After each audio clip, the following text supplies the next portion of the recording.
নমস্কাৰ বাইদেউসকল। ৰাজ্যৰ অংগনবাড়ী কৰ্মী সহায়িকা, আশা কৰ্মী আৰু মধ্যাহ্ন ভোজনৰ ৰন্ধন কৰ্মচাৰীৰ চাকৰি নিয়মীয়াকৰণ সন্দৰ্ভত আজি চিটু আসামে এটা অত্যন্ত গুৰুত্বপূৰ্ণ খবৰ দিছে।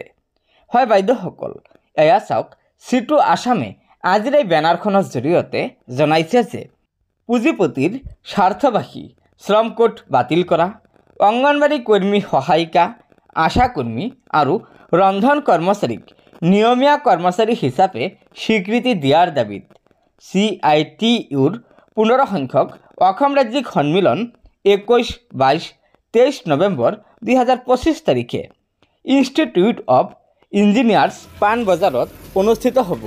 হয় বাইদেউসকল, আপোনালোকে নিশ্চয় জানিব পাৰিলে যে ৰাজ্যৰ অংগনবাড়ী কৰ্মী সহায়িকা, আশা কৰ্মী আৰু মধ্যাহ্ন ভোজনৰ ৰন্ধন কৰ্মচাৰীৰ চাকৰি নিয়মীয়াকৰণৰ দাবীত চিটু আসামে অহা 21, 22 আৰু 23 নৱেম্বৰ 2025 তাৰিখে 15 সংখ্যক অসম ৰাজ্যিক সন্মিলন অনুষ্ঠিত কৰিব। গতিকে এয়া নিশ্চয় অংগনবাড়ী কৰ্মী, আশা কৰ্মী আৰু ৰন্ধন কৰ্মচাৰীৰ এটা অত্যন্ত গুৰুত্বপূৰ্ণ খবৰ।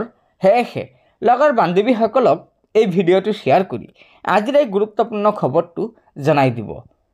আৰু নতুনকৈ অহা বাইদেউসকলে অনুগ্ৰহ কৰি আমাৰ এই চেনেলটো ছাবস্ক্ৰাইব কৰি ল'ব।